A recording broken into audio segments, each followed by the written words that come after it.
आणि आता एक नजर टाकूयात 9 मोठ्या बातम्यांवर न्यूज टॉप 9 मधून। मराठा आरक्षणाची क्युरेटिव्ह पिटिशन सुप्रीम कोर्टाने स्वीकारली। क्युरेटिव्ह पिटिशनवरती 24 जानेवारीला सुनावणी होणार। याचिकाकर्ते विनोद पाटील यांचा दावा।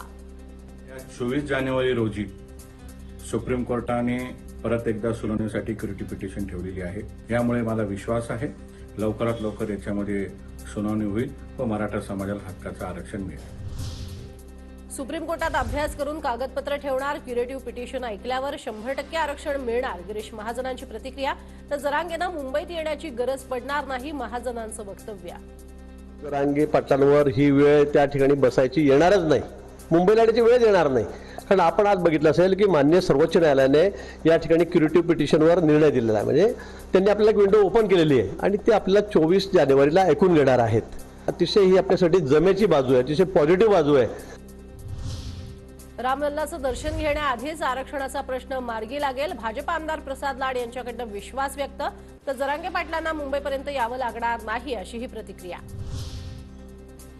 देवेंद्र फडणवीस मुख्यमंत्री असताना त्यांनी मराठा समाजाला फसवलं नाही। मविया सरकारनं आरक्षणाची बाजू सुप्रीम कोर्टात नीट मांडली नाही, मंत्री चंद्रकांत पाटील यांची प्रतिक्रिया। बारामतीमध्ये आज सकाळपासूनच उपमुख्यमंत्री अजित पवारांकडून विकास कामांची पाहणी। या पाहणीनंतर अजित पवार जनता दरबार घेणार, तर दिवसभर विविध कार्यक्रमांचंही आयोजन। शरद पवार आणि प्रकाश आंबेडकर एकाच व्यासपीठावर येण्याची शक्यता। वांद्र्यात संविधान निर्धार सभेचं दुपारी 4 वाजता आयोजन। नाशिक, जळगाव, धुळ्यामध्ये ठाकरे गटाला धक्का। ठाकरे गटाच्या अनेक पदाधिकाऱ्यांचा शिंदे गटात प्रवेश। मुख्यमंत्री शिंदेंच्या उपस्थितीत पक्षप्रवेश। पुणे लोकसभेसाठी उच्च न्यायालयानं दिलेल्या आदेशाविरोधात निवडणूक आयोगाची सुप्रीम कोर्टात धाव।